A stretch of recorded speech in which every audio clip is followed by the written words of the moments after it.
नमस्कार प्यारे विद्यार्थियों, स्वागत है आप सभी का शाकंभरी क्लासेस रतनगढ़ की इस ऑनलाइन क्लासेस में। आज हम पढ़ेंगे गुणनखंड और गुणज के बारे में।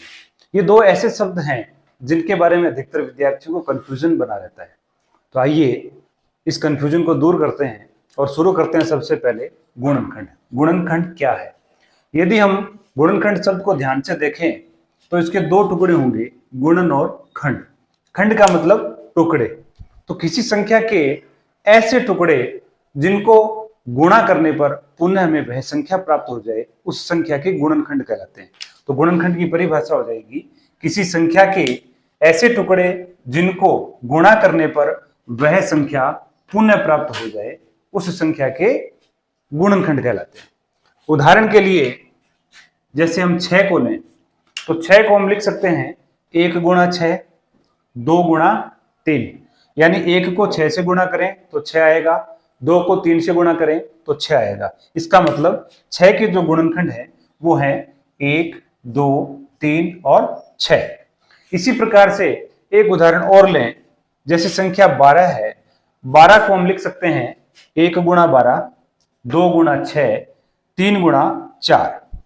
इस प्रकार से 12 के गुणनखंड जो हैं वो हमें प्राप्त होंगे 1, 2, 3, 4, 6 और 12।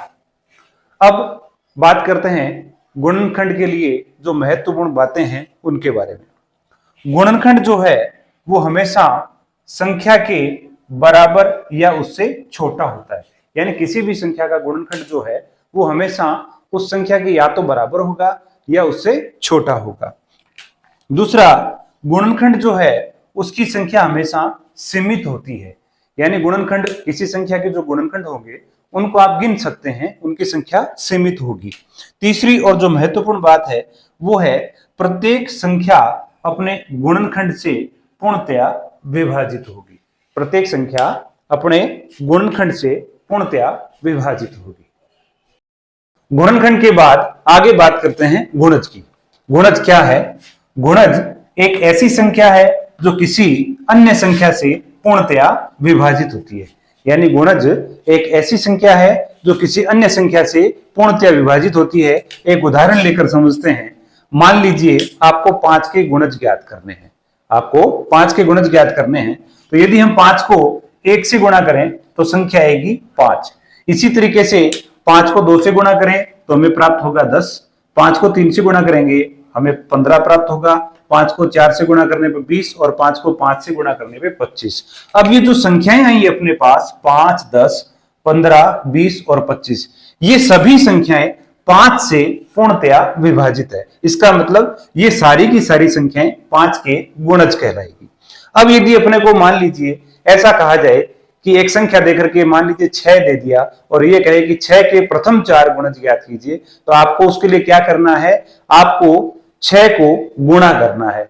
किससे गुणा करना है? आप 1 से शुरू करके और 4 तक गुणा करेंगे। 6 को 1 से गुणा करें, 6 एकम 6, 6 को 2 से गुणा किया 12, 6 को 3 से गुणा किया 18 और 6 को 4 से गुणा किया 24। इस प्रकार से आपको 6 के प्रथम 4 गुणज प्राप्त हो जाएंगे।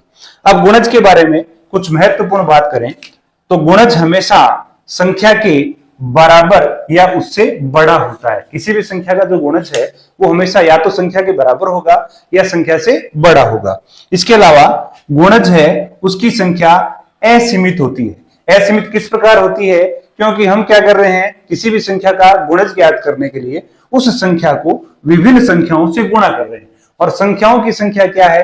अपरिमित है, अनंत तक है। तो हम किसी भी संख्या को कितनी भी बड़ी संख्या से गुणा करें तो हमें उस संख्या का गुणज प्राप्त हो जाएगा। इसलिए गुणज की जो संख्या है वो असीमित होती है।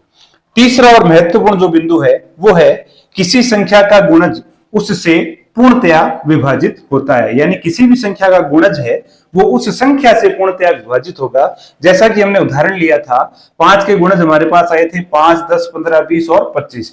ये जितने भी गुणज हैं वो सब के सब क्या हैं? 5 से पूर्णतया विभाजित हैं। तो ये बात होगी हमारी गुणनखंड और गुणज की।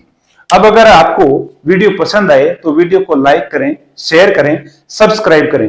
आगे की श्रृंखला में हम आपके लिए ऐसी और छोटे छोटे वीडियोस लेकर आते रहेंगे जिनमें हम गणित के बारे में महत्वपूर्ण बातें करेंगे। और हमारा प्रयास रहेगा कि जल्द ही हम आपको विभिन्न कक्षाओं से संबंधित और अलग अलग विषयों से संबंधित टॉपिक वाइज वीडियो उपलब्ध कराएं। धन्यवाद।